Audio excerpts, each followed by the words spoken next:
Hello all, my name is Anupriya and I welcome you all on AP Education। मैं आपको AP Education पर NCERT class 7 पढ़ा रही हूँ और उसके चलते आज हम करेंगे NCERT क्लास 7 का chapter number 8 that is motion and time. लेकिन उससे पहले अगर आपने चैनल को सब्सक्राइब नहीं किया है तो प्लीज सब्सक्राइब कर लें और हर क्लास की नोटिफिकेशन के लिए बेल आइकन को प्रेस करें। So let's start today's class. What is motion? Motion क्या है? If an object keep changing its position with time, it is said to be moving or in motion। अगर कोई भी object अपनी position को change कर रहा है, टाइम के साथ साथ ऑब्जेक्ट की पोजीशन चेंज हो रही है, तो उसी को हम मोशन बोलते हैं या बोलेंगे कि यह ऑब्जेक्ट मोशन में है। मान लीजिए कोई भी पर्सन है, वो ए पॉइंट पर है, थोड़ी देर बाद वो बी पे चला जाएगा, तो ए से बी पर गया, इसका मतलब वो मोशन में है। मूविंग ट्रेन्स होती है, moving buses, cars, all the vehicles which are moving all are in motion. कोई भी बस है जो कि मूव कर रही होती है, या साइकिल है या बैलगाड़ी है, कुछ भी चीज है जो कि मूव कर रही है, या कोई पर्सन है जो कि एक डिस्टेंस से दूसरे डिस्टेंस पे मूव कर रहा है, एक पॉइंट से दूसरे पॉइंट पे मूव कर रहा है, तो उसको हम बोलेंगे ये मोशन में है। कोई भी गति करती हुई चीज, मूव करती हुई चीज मोशन में होती है। Motion can be of different types. Motion जो है वो अलग अलग तरह का हो सकता है। For example, when an object travel in a straight line, motion of train on a straight bridge, straight और लीनियर मोशन। अगर कोई भी ऑब्जेक्ट जो है वो एक सीधी लाइन में मूव कर रहा होता है, अगर कोई भी इंसान है वो सीधी लाइन में मूव कर रहा है, या फिर कार है, कुछ भी है जो कि स्ट्रेट लाइन में मूव कर रहा है, तो उसको हम बोलेंगे स्ट्रेट मोशन और लीनियर मोशन। इसको हम रेक्टिलिनियर मोशन भी बोलते हैं। एग्जाम्पल है motion of train on straight bridge. एक सीधे ब्रिज के ऊपर अगर कोई भी ट्रेन मूव कर रही है तो उसको हम बोलेंगे स्ट्रेट मोशन और linear motion. Second type of motion is circular motion. When an object move along a circular path, जब कोई भी ऑब्जेक्ट सर्कुलर पाथ में मूव कर रहा है, अगर कोई भी ऑब्जेक्ट इस तरह से सर्कल में मूव कर रहा होता है, तो इस तरह के मोशन को हम सर्कुलर मोशन बोलते हैं। Example, motion of child in a merry go round, motion of earth around sun. Merry go झूला होता है, वो जो है वो सर्कल में इस तरह से मूव कर रहा होता है, तो अगर कोई भी बच्चा उसके ऊपर बैठा हुआ है तो वो भी सर्कल में मूव करेगा। तो मैरी गो झूले पर बैठे हुए बच्चे का जो मोशन होता है वो किस तरह का मोशन होता है? वो सर्कुलर मोशन होता है। और अगर अर्थ जो है वो सन के चारों तरफ भी एक राउंड, एक सर्कल में चक्कर लगा रही होती है, तो इस तरह के मोशन को भी हम सर्कुलर मोशन बोलते हैं। कोई भी मोशन है जो कि सर्कल के अंदर हो रहा होता है, उस मोशन को हम सर्कुलर मोशन बोलेंगे। मोशन तो वो होता है कि जिसमें कोई भी ऑब्जेक्ट स्टेशनरी नहीं है, मूव करता रहेगा, या फिर मोशन में है, गति में है, तो उसको हम बोलेंगे कि ये जो ऑब्जेक्ट है वो मोशन में है। मोशन जो है वो भी अलग अलग टाइप का होता है। अगर कोई भी पर्सन स्ट्रेट लाइन के अंदर मूव कर रहा है तो उसको हम बोलेंगे रेक्टिलिनियर मोशन है, स्ट्रेट लाइन मोशन है, या फिर लीनियर मोशन है। अगर कोई भी पर्सन सर्कल में मूव कर रहा है तो उसको हम बोलेंगे सर्कुलर मोशन है। Next is periodic motion. When motion repeat itself after regular interval of time.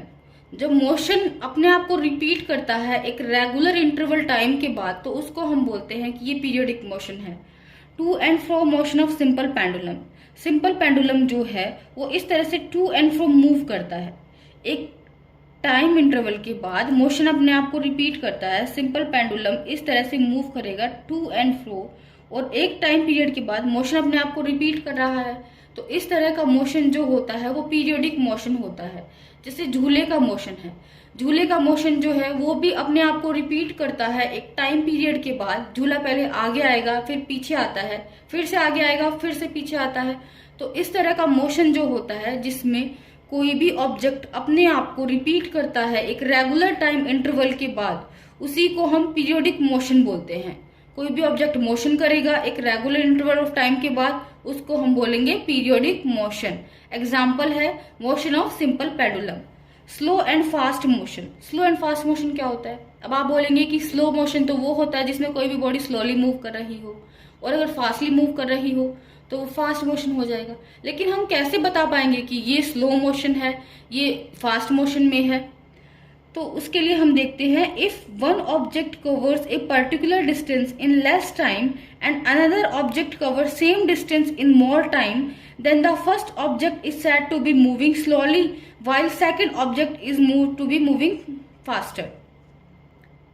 अगर दो ऑब्जेक्ट है जिसमें से एक ऑब्जेक्ट जो है वो स्लो मूव कर रहा है और उसी के कंपैरिजन में दूसरा ऑब्जेक्ट जो है वो फास्ट मूव कर रहा है, तो हम बोलेंगे ऑब्जेक्ट ए जो है वो फास्ट मूव कर रहा है as compare to object B. Object B जो है वो स्लो मूव कर रहा है। तो फास्ट और स्लो जो है वो एक दूसरे के रेफरेंस में बताया जा सकता है कि this object is moving faster than that one. Example, A से लेकर बी तक कोई भी पर्सन ए जो है वो 5 मिनट में पहुंच जाता है। ए से लेकर बी पोजीशन पर कोई भी इंसान 5 मिनट में वॉक करके पहुंच गया। वहीं पर ए से लेकर बी पोजीशन तक बी पर्सन को 10 मिनट लग जाते हैं जाने के लिए। तो ए जो है वो फास्ट मोशन में है जबकि बी जो है वो स्लो मोशन में है। तो हम रेफरेंस में बता सकते हैं कि which one is fast moving and which one is slow moving. Speed of an object, the distance traveled by an object in unit time is called speed. Example, 50 kilometers per hour, 60 kilometers per hour. Distance travel in a unit time, कितना distance travel किया, कितने unit time में किया, उसी को हम बोलते हैं स्पीड। तो speed is distance travelled bye an object in unit time. जैसे कि एक बॉडी ने 50 किलोमीटर्स की दूरी तय की 1 घंटे के अंदर, दूसरी बॉडी ने 60 किलोमीटर्स की दूरी तय की 1 घंटे के अंदर। तो ये distance travel in unit time वो ही क्या हो गया, उसकी स्पीड हो गया। ऑब्जेक्ट ए जो था उसकी जो स्पीड थी वो 50 किलोमीटर्स पर आवर थी, क्योंकि उसने 50 किलोमीटर्स ट्रैवल किए हैं 1 घंटे के अंदर। बल्कि जो सेकंड ऑब्जेक्ट है उसकी जो स्पीड है वो 60 किलोमीटर्स पर आवर है, क्योंकि उसने 60 किलोमीटर्स ट्रैवल किए हैं in 1 hour. Slow moving object is said to have a low speed and a fast moving object is said to have a high speed. इस तरह से ये जो स्लो मूव कर रहा है ऑब्जेक्ट, इसको बोलेंगे हम कि इसकी स्पीड स्लोअर है एज कंपेयर टू बी, क्योंकि बी जो है वो फास्ट मूव कर रहा है। स्पीड जो है वो हमेशा हम रेफरेंस में बताते हैं, object A is moving slower as compare to object B. Types of speed, speed के भी अलग अलग टाइप होते हैं। Uniform speed, when the object travel a fixed distance in same time gap it is said to have a uniform speed। अब कोई भी object जो है वो एक फिक्स डिस्टेंस ट्रेवल करता है एक फिक्स टाइम के अंदर, एक फिक्स डिस्टेंस ट्रेवल की एक फिक्स्ड टाइम के अंदर, तो उसको हम बोलेंगे कि ये यूनिफॉर्म स्पीड में है। जैसे कोई ऑब्जेक्ट है वो ए से बी तक गया 2 आवर्स में 40 किलोमीटर की दूरी उसने तय की, फिर से बी से सी तक 2 आवर्स में 40 किलोमीटर की दूरी तय की। ये ए से बी, बी से सी, ये डिस्टेंस क्या है, इक्वल डिस्टेंस है। फिर सी से डी तक फिर से उसने 2 आवर में 40 किलोमीटर की दूरी तय की, मतलब वो सेम टाइम पीरियड में सेम दूरी तय कर रहा है। तो इस तरह का जो स्पीड होता है उसको हम यूनिफॉर्म स्पीड बोलते हैं, जिसमें कोई भी ऑब्जेक्ट सेम टाइम में सेम डिस्टेंस ट्रेवल करेगा, तो उस तरह के स्पीड को हम यूनिफॉर्म स्पीड बोलेंगे। Non-uniform speed, when the object cover different distance in different time gaps, it is said to have a non-uniform speed। जब ऑब्जेक्ट जो है वो डिफरेंट डिस्टेंस ट्रेवल करेगा डिफरेंट टाइम गैप के अंदर, तो उसको हम बोलेंगे कि इसकी स्पीड जो है वो नॉन यूनिफॉर्म है। टाइम भी अलग होगा और डिस्टेंस भी अलग होगा। मान लीजिए कोई ऑब्जेक्ट था, उसने ए से बी तक 10 किलोमीटर की दूरी है वो 10 मिनट में तय कर ली, फिर से उसने बी से लेकर सी तक 40 किलोमीटर की जो डिस्टेंस है वो 1 आवर में तय की है। मतलब ये जो ऑब्जेक्ट है ये अलग अलग डिस्टेंस ट्रेवल कर रहा है अलग अलग टाइम के अंदर, टाइम भी अलग है और डिस्टेंस भी अलग है। तो इस तरह का मोशन जो होता है उसको हम बोलते हैं नॉन यूनिफॉर्म मोशन, और इस तरह की स्पीड जो होती है उसको हम बोलेंगे नॉन यूनिफॉर्म स्पीड। उसके बाद आता है average speed. Average speed is the total distance traveled by an object divided by total time taken by the object is called average speed। total distance travel upon total time taken, total कितनी distance travel की है एक object ने और उसको कितना time लगा है, उसी को हम बोलते हैं एवरेज स्पीड। ए से बी तक 4 किलोमीटर की डिस्टेंस ट्रेवल की 1 आवर के अंदर, बी से सी तक 6 किलोमीटर की डिस्टेंस ट्रेवल की है 3 आवर्स के अंदर, एंड सी से डी तक 10 किलोमीटर डिस्टेंस ट्रेवल किया 4 आवर्स के अंदर। तो एवरेज स्पीड क्या हो जाएगा, total distance travel upon total time taken. Total distance तो कितना है 4, 6, 10 upon total time taken 1 hour, 3 hour and 4 hour, 20 upon में 8 that is 2.5 kilometre per hour will be average speed of that object. तो इस तरह से हम एवरेज स्पीड निकाल सकते हैं, कुल दूरी जो तय की गई है किसी भी ऑब्जेक्ट के द्वारा और कुल कितने टाइम में तय की गई है, कुल दूरी को अगर हम कुल समय से डिवाइड कर देंगे तो उस ऑब्जेक्ट की एवरेज स्पीड निकल जाएगी। Speed is equal to distance upon time. Speed क्या होता है, डिस्टेंस अपॉन टाइम होता है। अगर हम एक ये फॉर्मूला याद रख लेते हैं कि speed is equal to distance upon time, तो दोनों फॉर्मूले हम बना सकते हैं, क्योंकि अगर इसको क्रॉस मल्टीप्लाई करेंगे तो distance is equal to speed into time, time ऊपर जाएगा स्पीड नीचे आएगी, तो time is equal to distance upon में स्पीड। तो हमें एक फॉर्मूला याद रखना है, that is speed is equal to distance upon में टाइम। ये दोनों फॉर्मूले उसी से बन जाएंगे। Measuring time, there are many events in nature that repeats after a time interval. Nature में बहुत सारी इवेंट्स होती हैं जो अपने आप को रिपीट करती हैं एक टाइम इंटरवल के बाद। एग्जाम्पल है मॉर्निंग के अंदर द राइजिंग ऑफ सन, सूरज का उगना जो होता है वो कब होता है, मॉर्निंग में होगा। डे और नाइट क्या होता है, the time between sunrise and sunset. एक सनराइज से सनसेट के बीच का टाइम तो डे होता है और सनसेट से सनराइज के बीच का टाइम नाइट होगा। 1 month, the time between 2 new moon is 1 month. 1 month का टाइम कौन सा होता है, 2 न्यू मून, जो पूरे जो 2 न्यू मून दिखाई देते हैं उनके बीच का टाइम जो होगा वो 1 मंथ का टाइम होगा। 1 year, the time of earth takes to complete its 1 revolution around the sun. Earth जो है वो एक पूरा साल ले लेती है सूरज के चारों तरफ चक्कर लगाने के लिए, तो उसको हम बोलेंगे कि ये जो टाइम है ये 1 ईयर का टाइम है। टाइम मेजरिंग डिवाइस और क्लॉक, टाइम मेजरिंग डिवाइस भी होती हैं जिससे हम टाइम मेजर कर पाते हैं। घड़ी जो होती है उससे हम टाइम को मेजर कर सकते हैं, लेकिन एनिशियंट टाइम में बहुत सारे मेथड होते थे जिससे हम टाइम को मेजर करते थे। Clock use the concept of periodic motion to measure time. जो घड़ी जो है वो पीरियोडिक मोशन को यूज करती है टाइम का मेजर करने के लिए। Different type of time measurement devices, ancient time के अंदर, पुराने समय के अंदर बहुत सारे टाइम मेजरिंग डिवाइस होते थे, जैसे कि सन डायल है। It uses the position of sun to depict time. Sun dial जो है वो सन का यूज करेगा टाइम की पोजीशन को बताने के लिए। अभी सन यहाँ पर आ गया तो ये टाइम हुआ होगा, अभी सन ऊपर है तो 12 नून हुआ होगा, PM हुआ होगा। इस तरह से सन को देख करके टाइम बताया जाता था सन डायल के अंदर। Sand clock, hourglass, it uses sand to measure time. एक बर्तन में मिट्टी भर दी जाती थी, वो पूरे दूसरी बर्तन में खाली होती थी 1 घंटे के अंदर, तो 1 घंटे का जो टाइम है वो सैंड क्लॉक से मेजर किया जाता था। Water clock, it uses water to measure time. Water clock जो है वो पानी का यूज करती है टाइम को मेजर करने के लिए। Pendulum clock, it uses pendulum to measure time. Pendulum clock तो सभी के घर में होती है। वो क्या करेगी, एक बार पेंडुलम इधर जाएगा फिर इधर आएगा, फिर इधर जाएगा फिर इधर आएगा। तो पेंडुलम क्लॉक में पेंडुलम का यूज किया जाता है टाइम को मेजर करने के लिए।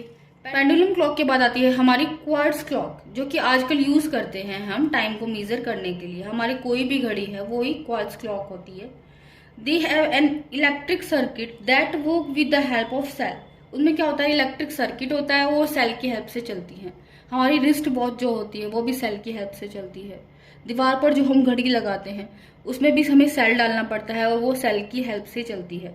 कोई भी ऐसी वॉच जो कि सेल के हेल्प से चल रही है उसको हम बोलेंगे क्वार्ट्ज क्लॉक, और they provide us accurate time. Quartz clock जो होती है वो हमें एक्यूरेट टाइम प्रोवाइड करती है। तो इस तरह से हमने अलग अलग तरह की घड़ी को देखा कि किस तरह से टाइम के साथ वॉचेस जो है वो भी चेंज हो गई हैं। एनिशियंट टाइप में डिफरेंट टाइप ऑफ वॉचेस का यूज किया जाता था, जबकि अभी जो रिसेंटली है वो हम एक्यूरेट टाइम को मेजर कर सकते हैं क्वार्ट्ज क्लॉक से। Periodic motion of a simple pendulum. A simple pendulum contain a bob. It is a metallic ball और a stone which is suspended from a rigid stand with the help of thread. Simple pendulum क्या होता है, ये एक metal का Bob जो है और धागे से लटका हुआ अगर होगा किसी भी रिजिड बॉडी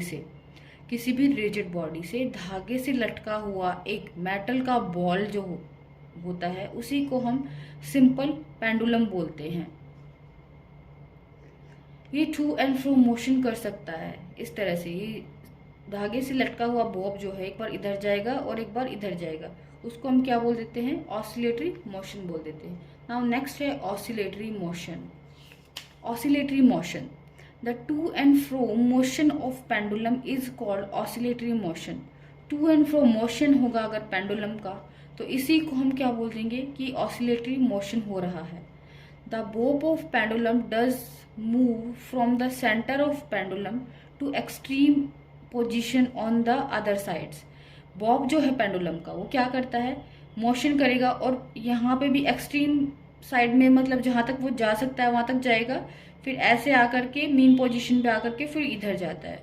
तो इस तरह से जो मोशन होता है that is to and fro motion, उसको हम ऑसिलेटरी मोशन बोलते हैं।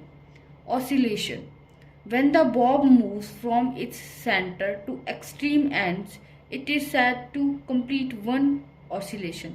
जब बॉब जो है वो सेंटर से एक्सट्रीम पोजीशन पे जा रहा है फिर वापस आ रहा है, तो इसी फिर मिड पोजीशन पे जब वो आ जाएगा, इसको हम क्या बोलते हैं कि ये कंप्लीट एक ऑसिलेशन है। जब बॉब जो है सेंटर से अपनी एक्सट्रीम पोजीशन के ऊपर जा रहा है, उसी को हम कंप्लीट एक ऑसिलेशन बोलते हैं। Time period, time taken by pendulum bob to complete one oscillation is called its time period. Bob को एक कंप्लीट ऑसिलेशन करने में जितना टाइम लग रहा होता है उसी को हम टाइम पीरियड बोलेंगे। बॉब जो है वो लटका हुआ होगा थ्रेड की हेल्प से किसी भी रिजिड बॉडी से, और नीचे वो एक कंप्लीट ऑसिलेशन को कितने समय में पूरा कर लेता है उसको हम बोलेंगे time period. Unit to measure time and speed, time को और स्पीड को मेजर करने के लिए कुछ यूनिट्स दी गई हैं। टाइम के लिए यूनिट होती है सेकंड, मिनट्स एंड आवर्स, और स्पीड के लिए metre per second, metre per minute, kilometre per hour. हम जानते हैं कि speed is equals to distance upon में टाइम होता है। डिस्टेंस की यूनिट मीटर है और टाइम की यूनिट सेकंड है, तो स्पीड के लिए यूनिट आ गई मीटर पर सेकंड। हम टाइम को मिनट में भी दर्शा सकते हैं, तो स्पीड की यूनिट जो है वो आ जाएगी मीटर पर मिनट। हम डिस्टेंस को किलोमीटर में अगर लिखते हैं और टाइम को आवर में लगते हैं, तो स्पीड जो है वो आ जाएगी kilometre per hour. Convert between metre per second and kilometre per hour, हमें अगर किलोमीटर पर आवर दिया हुआ है और हमें उसको मीटर पर सेकंड में कन्वर्ट करना है, तो डिवाइड करना होगा 3.6 से, और इसका अगर अपोजिट दिया है, मीटर पर सेकंड दिया है, उसको किलोमीटर पर आवर में कन्वर्ट करना है, तो मल्टीप्लाई करना होगा 3.6 से। इसको हम डिटेल में समझते हैं कि हमने 3.6 से क्यों मल्टीप्लाई किया और 3.6 से क्यों डिवाइड किया।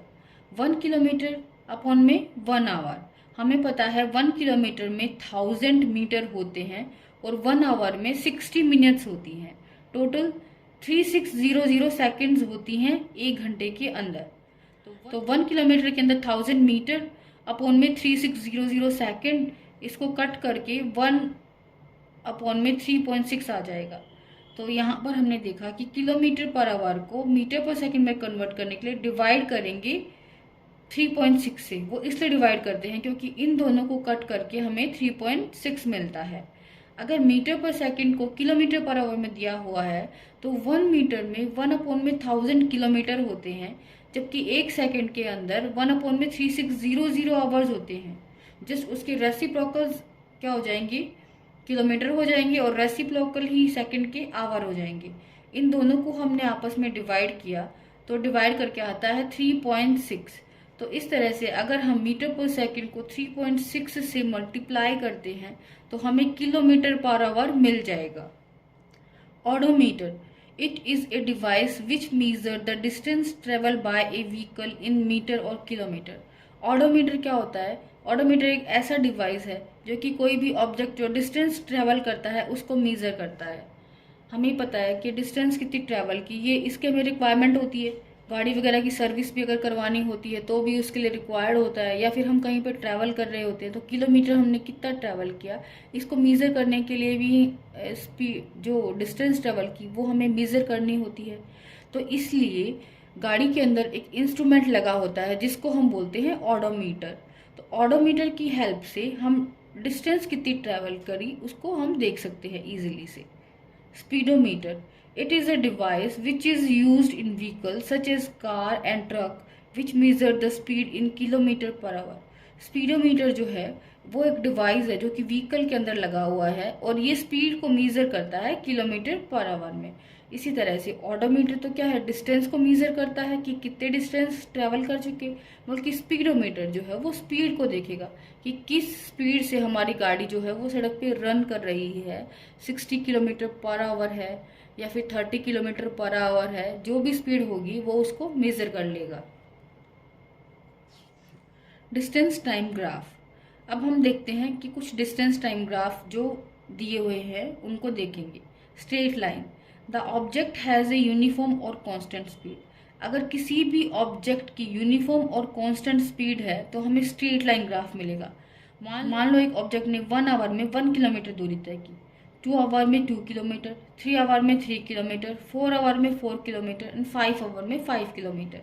जैसे यहाँ पर दिया हुआ है 1 hour 1 kilometre, 2 hour 2 kilometre, 3 hour 3 kilometre, 4 hour 4 kilometre and 5 hour 5 kilometre and so on.